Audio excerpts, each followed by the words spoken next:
Hey there, friends and neighbors. Jedi Phoenix with you here once again. Welcome to another edition of the Chronicles. And what I have for you now is the second of my Darkwolf Sabers. I reviewed the Luke from episode 6 in the last video. But that was only one of two sabers that I had ordered. This is the second. This is the Solstice, or the Argo Solstice, I should say, from Darkwolf. And I've actually seen, if not this exact same hilt, similar hilts in a few other companies. Crimson Dawn, I think, is a variant of this. But this particular one I picked up from Darkwolf. It was on sale for about $140. Normal price was about $180. So, needless to say, I jumped on that. And one of the things I noticed from the website, there's really nothing sticking, nothing ornate about the hilt itself. There's no knobs or boxes or whatever, gimbals, sticking out. And that to me is part of the appeal, because what that results in is a very smooth hilt for hanging on to. This is one of those hilts where you can do it a one-handed grip or a two-handed grip very easily. And I'll see if I can swing this a few times without catching anything in my room. Very easy to grab. If you hold it right above the shroud in the emitter, which, by the way, the purpose of the shroud, besides decorative purposes, it also covers up the retention screws holding the blade in place. So a little bit of security there. But if you kind of hold it right there, this is, if I'll smack anything, very easy. There goes my camera, see what I mean? I need a bigger room. But anyway. So yeah, it's very smooth to swing, very smooth to hang on to, especially as you're dueling. So, one thing I did notice, there's like the shroud over the emitter, which I think makes for a nice comfortable grip as you're hanging on to this. Now they have two different versions of this. There's this one, the silver and black, and then there's also a silver and gold. I went with black and chrome, as I call it, only because I love the look. All right. So, and the pommel is, of course, vented. There's, the sound comes in through the holes in the side. Okay. So this is covered up completely. And I will power this up so you can see. I think for this one I will go through the sound fonts and all that just to show you. Those of you who aren't familiar with Darkwolf, or any of those similar I think Darkwolf, Crimson Dawn, I think Virus Sabers is another one. They use the same distribution company. LGT Sabers, I think, is the name of it. They're based out of Hong Kong. Not every one of those companies has the exact same number of hilts, however. So basically you're going to shop around for the ones that you want. But let me power this up so I can show you. So I'm going to go, if you're watching this video, odds are you know about Darkwolf, and or at least the soundboard and all that, but I'm talking to the people who aren't familiar. Alright? So when you power up the saber, now it's in awake mode.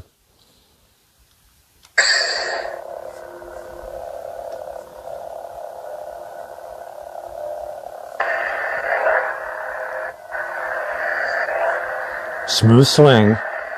Pretty responsive too.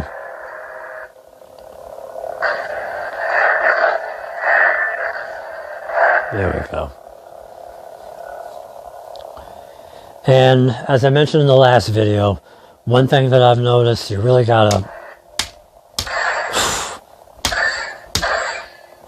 You really gotta whack this thing in order to get the flash on clash effect.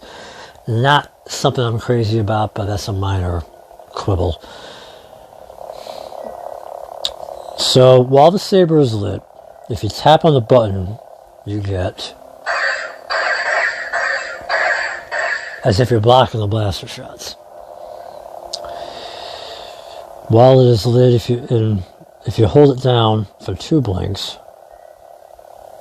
you can cycle through the colors.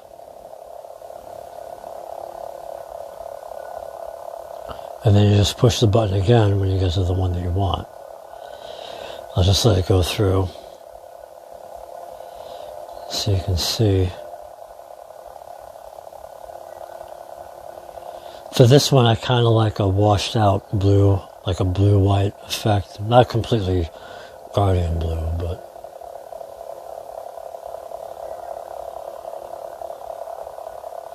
go through the green. That'll work. Alright. And if you hold it down for 3 beats, or 3 blinks, I should say.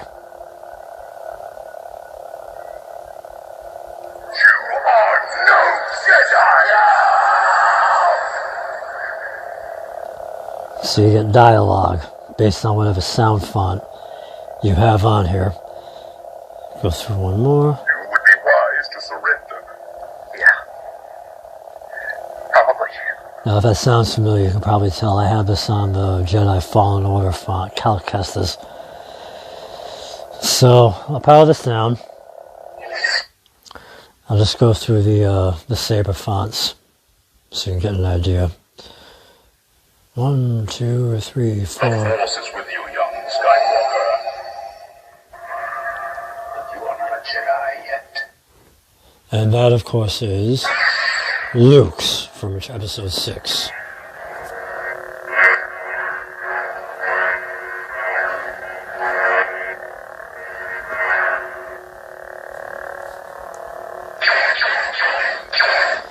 Every sound font has its own unique characteristics. Whether you're waving it, or the hum, or the idle,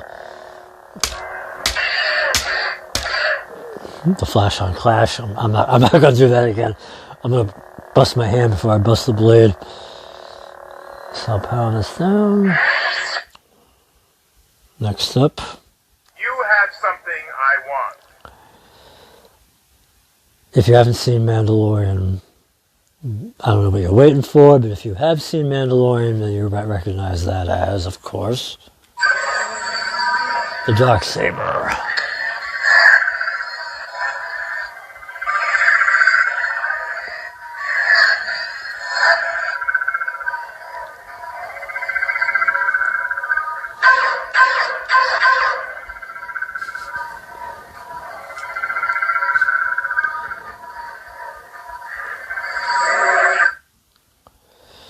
Four more beats there. 1, 2, 3, 4.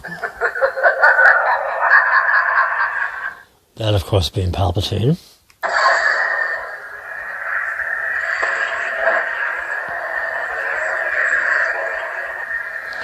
The other thing to show you, when you have it on, and if you hold it for 1 blink, you get the lock-up effect. And then you just tap the button to let that go. And again,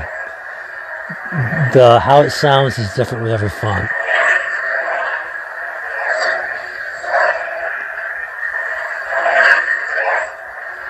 It's very responsive with the swing.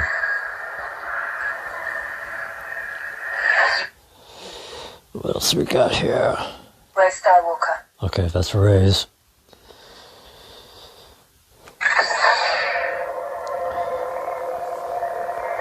I kind of like that one. That little power-up effect. If you remember at the end of Rise of Skywalker, she has her own lightsaber. She dials the emitter to activate it instead of pushing the button. And you got that kind of click effect before the blade lights up. So, I kind of like that one. That little hum effect with the idle.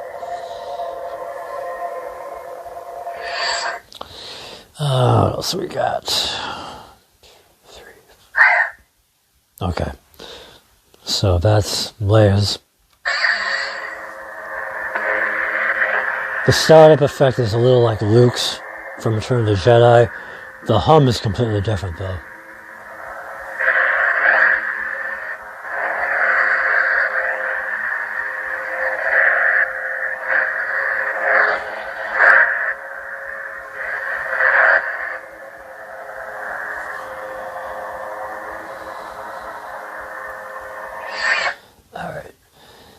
One thing I've noticed with this particular soundboard that these sabers use, it's not quite the NeoPixel effect, the scrolling up and down, but it's almost like the blade fades in and fades out to turn on.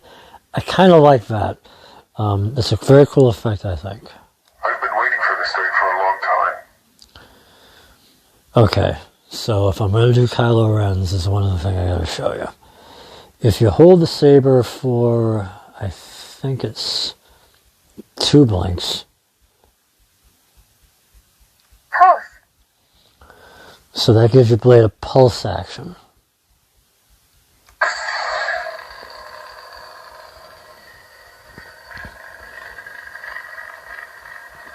A little bit of a flicker on the blade there.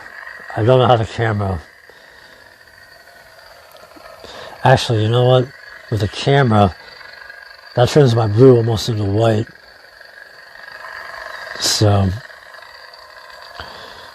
I'll power this down. So besides the stable effect and the pulse effect, we also have Unstable. unstable. And if you're going to do Kylo Ren, you got to go with unstable. That's a major strobe effect.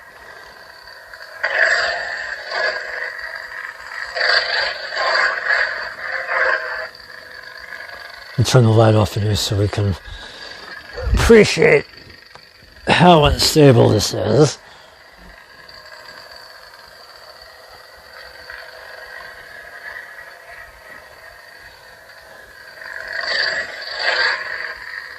That's... wow. Even with the light off, I never really realized it was like that. Nice. Alright, let me get my lights back on.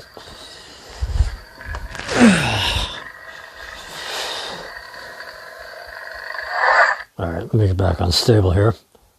Stable. Okay. Okay, so that's Obi-Wan's. Classic sound effect.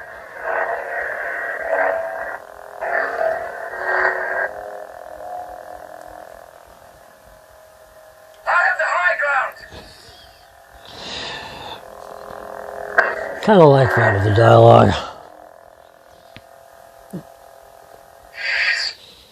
And what do we leave off with? Count Dooku's.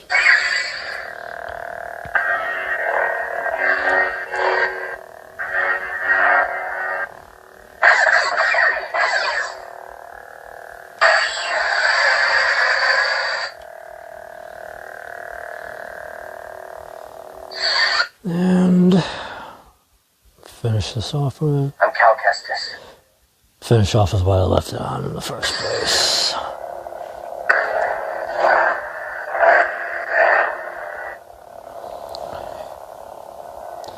The other thing I like about this, of course, it does have a charging port right there on the hilt. The one I showed in my previous video, the Luke saber, you have to take the pommel off, but you don't have to pull the soundboard out. You just have to connect a USB cable to it. So, but with this one, it's right there. So that is the Solstice. Shut this down. Very recommended.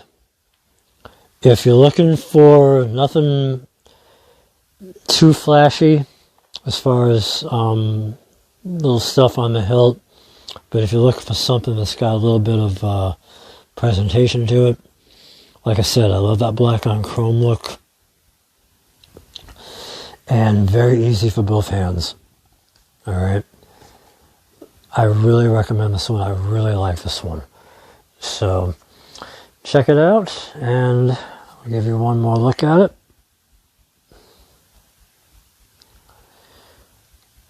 This, by the way, before I forget, I have it like this, but once you undo the retention screw there, you can have this up further, or you can have it down lower. It's not like it's locked in place or anything. So, a little bit of customization you can do with it. So, that's going to do it for this video. I got one more saber to review. That will be forthcoming. And until I see you in the next video, be good, be well, be safe, and be happy.